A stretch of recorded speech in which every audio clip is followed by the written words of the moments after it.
From the quietest neighborhood in the known universe. So far so good, fingers crossed. Welcome to Smoky Goodness and my video response to a subscriber appreciation contest that Russ is having over on his channel, Smokyribs1. If you haven't checked out his channel, get over there after you watch this video. Get over there and check it out. I mean, there's nothing bad on that channel. Everything is just epic, awesome. You know what? We need new verbiage for the new year. Epic, awesome, fantastic, tremendous, outstanding, yum, get in my belly. Anyway, for this contest, which, by the way, I'm doing this contest, I'm doing one of his recipes, not because I think it'll sway his decision in voting for me to win the Weber that he's giving away, but rather he's going to be drawing names. A video response, or if you type out a recipe and post it to the video that he announces this contest on, that gets you into this contest. Besides, I watched 255 Sage, Linda, over at Linda's Pantry. Yesterday she uploaded a video for this lasagna that was, oh man, it was epic, it was awesome, it was outstanding, fantastic. I wanted it in my belly. I wouldn't have a chance if that's the way that this contest was being judged. I wouldn't have a chance. She's the hands-down winner in a situation like that. Anyway, what are we doing? We're doing the Hawaiian Style pork spare rib, St. Louis style. Hawaiian Style, St. Louis style, yeah.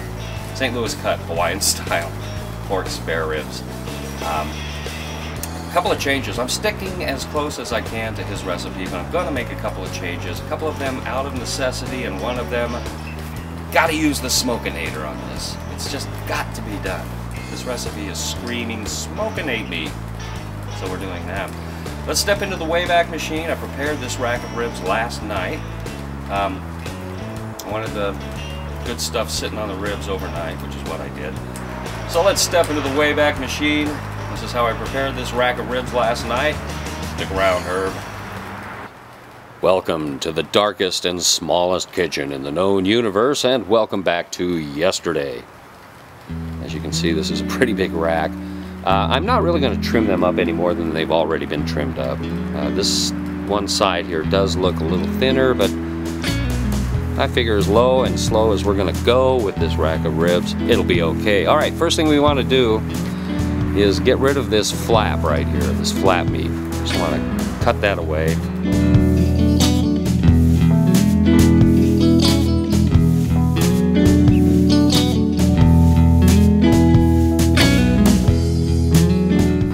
What you want to do is get yourself any blunt object.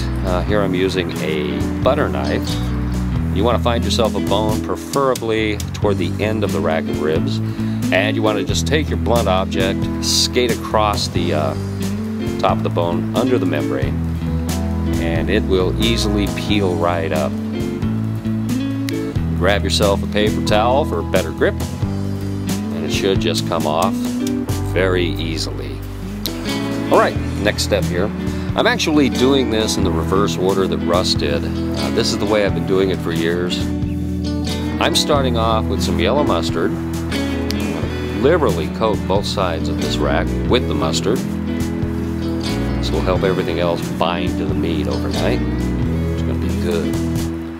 Okay, Russ used a rub. I think it was called Fiesta.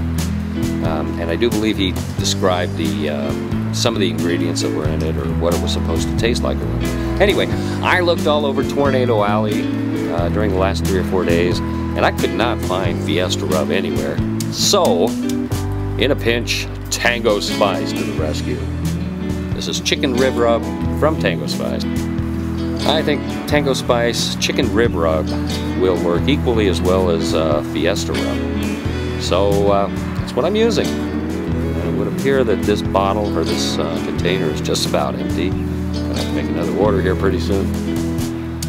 Alright, here we have some brown sugar. We're going to dump a bunch of brown sugar all over this rack, both sides.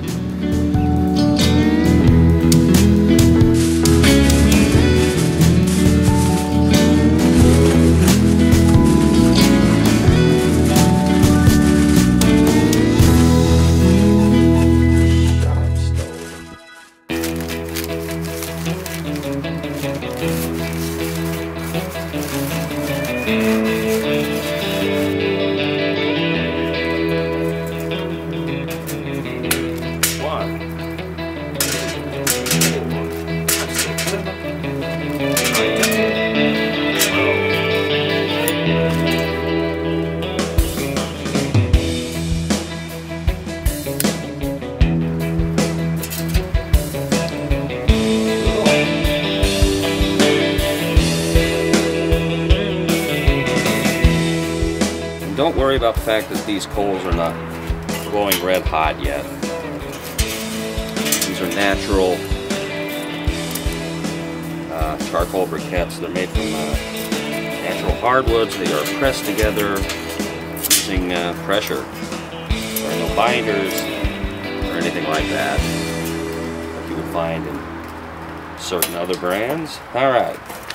Okay, not only am I going to have a water pan in the Smokenator, but I'm going to put a drip pan underneath the ribs, which is filled. It's not really going to matter, because this fire is not going to get really screaming hot, but it might be just enough to keep a nice moist environment in here. This is a 50-50 mix of water and a tropical juice mixture.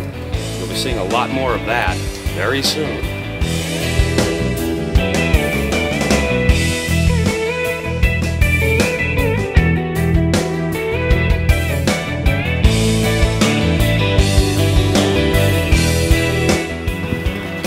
We'll get the lid on this, start heating everything up. We'll be right back with the ribs.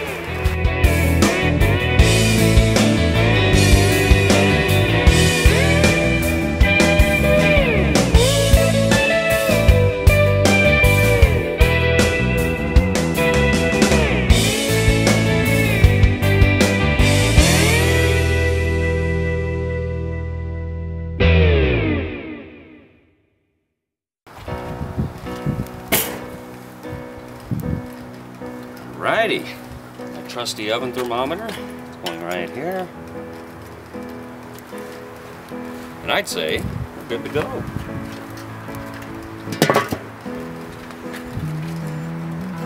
And this little power shot's having a hard time focusing on anything. You can't really see that, but the temperature has risen to a dome temperature of 225, nice and slow.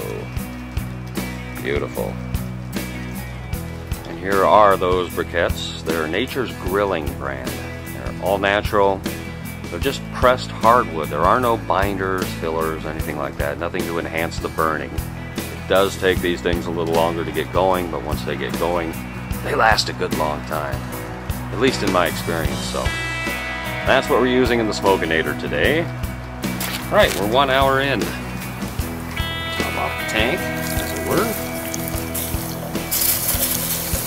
Spill it all over the place.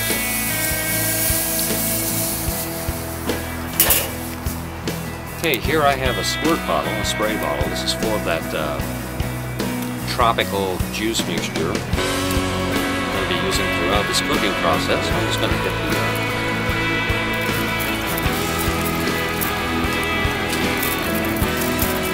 not a lot. Plenty more later.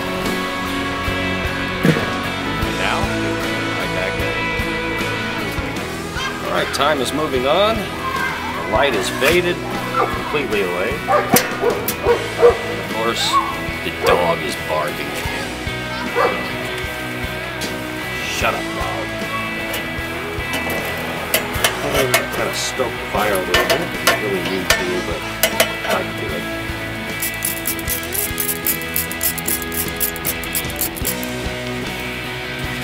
The lid back on this. Better go for another hour, at which time we will be wrapping it up, doing the 2 portion of our 3-2-1 method. Alright, we're 3 hours into this. We've got 3 more to go. We're going to spend the next 2 hours with the ribs wrapped in foil. I don't have heavy duty foil. I don't even have wide foil, so I had to kind of do a little makeshift operation here. I hope this works. But, alright, let's get on with part 2. Look at that.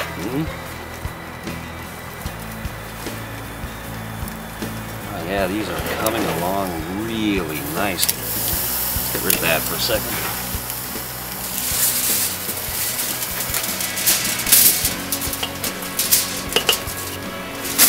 Alright. Foil these. At this point I'm going to add some pineapple and some pineapple juice. I don't know if you can see that or not. We're also going to throw in a little bit of the tropical blend fruit juice that I've been using. I'm going to do that right now. Drizzle some of that all over the ribs. Not a lot. I want to boil these. little levels. Shut up, dog.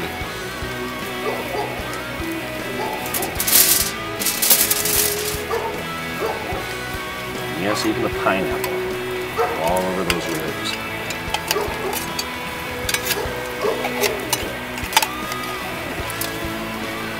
Might as well use the whole can, huh?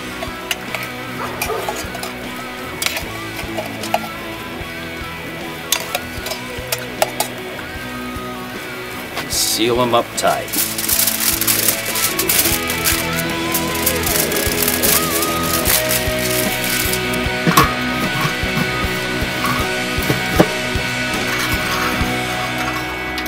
And we'll be back with step 3.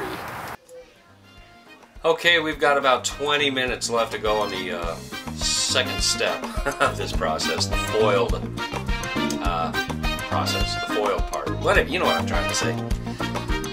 So getting back to Russ's video, there was one other item that he used that I cannot find anywhere on Tornado Alley, and that is the Hawaiian barbecue sauce that he used. And I'm thinking I can recreate it by using some of this stuff. This is just some plain Jane honey barbecue sauce. We used it a couple of weeks ago in that bean recipe. So we're just going to dump a little bit of it in here. About that much. Probably don't even need that much. Then I'm going to turn on the burner here with this crappy stove, worst one on earth. And the tropical fruit stuff I've been using, the tropical fruit juice, is this V8 Splash. Good stuff. So we're going to dump a bunch of that in with this barbecue sauce. By the way, this is what I had been using to spritz the ribs. Alright, give it a little mix there. Mixing it all up.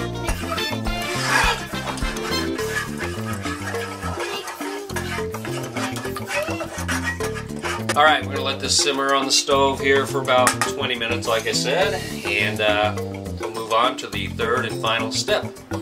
Alright, 5 hours into this. And we're going to take them out of the foil.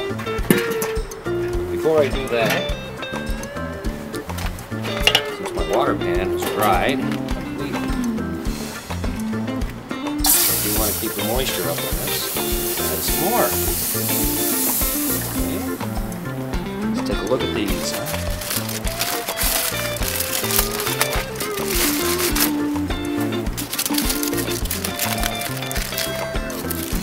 Yes. Oh man. You see that? Okay. Good luck.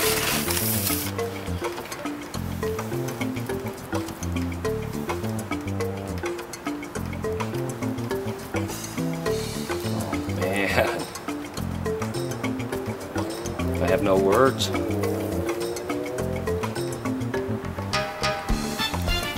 Smoky Goodness barbecue is so good that even sport bike riders can smell the ribs from 10 miles away. Rev it up just to get here in time. Go.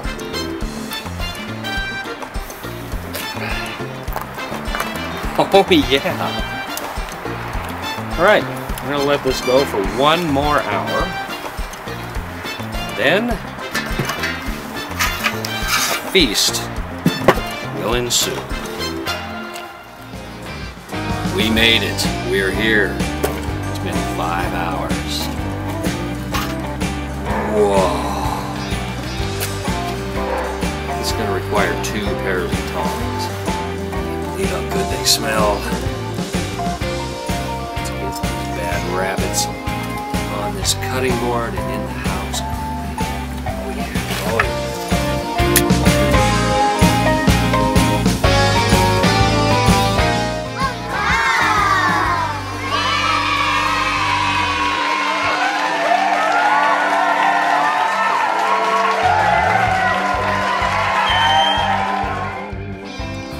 Oh, look at that. That smoke ring. I can't wait. Now that is a big, audacious, delicious rib.